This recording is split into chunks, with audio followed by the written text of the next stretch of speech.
I wanted to talk today, and maybe it's a proper debate we need to have in the House, about people-centred design in our villages and towns. It struck me today as I was cycling over from the Liberties, which I've been doing since last July, about how much the city has changed from full lockdown to opening up again. I had to cycle around a couple of trucks, a couple of vans. It's changed a lot, and I noticed the quality of the air has vastly decreased as well.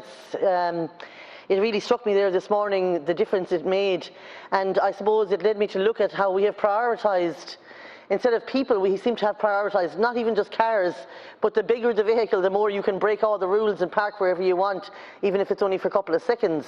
And, you know, whatever about me being on a bike and I can get off and walk around, or, you know, go on the footpath. I'm just thinking about older people or people with disabilities, people with buggies. It's a nightmare, and I just don't know, it shouldn't be socially acceptable anymore that delivery trucks and big trucks and vans can just drop wherever they want, as closest to wherever they have to deliver.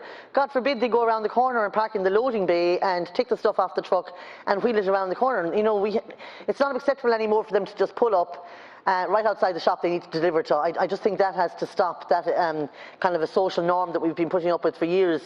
Now, not all of them do it, but I mean, it's all over the city every day. I see it in my own town back at home in Clare as well. It's this social norm we've accepted, that the bigger vehicles prioritise over people. We need to design for our people and not for trucks and not for cars necessarily. There's one place, there's pedestrian crossings, and they're a kilometre apart in a town. Like, that doesn't serve people who need to cross the road safely at all.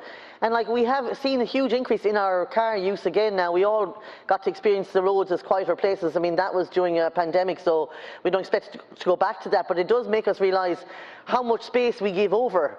And for some reason, even though you might have 3 lanes of cars and a really narrow lane for bikes, it's okay for people to think it's okay to park in a cycle lane, even though we're given this much space. But they'd never stop in the middle of a road where cars go to block them. So I just think we've, and also when you see a cyclist, like, that's one less car. That person possibly could have driven instead. So we need to change the narrative there. It's not bikes versus cars, it's just people. And like today, I had to cross over a lane and a lad in a Merc let me out, and we smiled and we went on, and it was grand. You know, we were just 2 people sharing the space and being polite with each other. So we need to really look at how we design places, and like, we have some really good road engineers all across Ireland, but the name gives it away. You know, they've been designing roads for years. What we don't have is good urban designers and good urban architects who are putting people first. Like, why is it a big campaign to get a playground anywhere?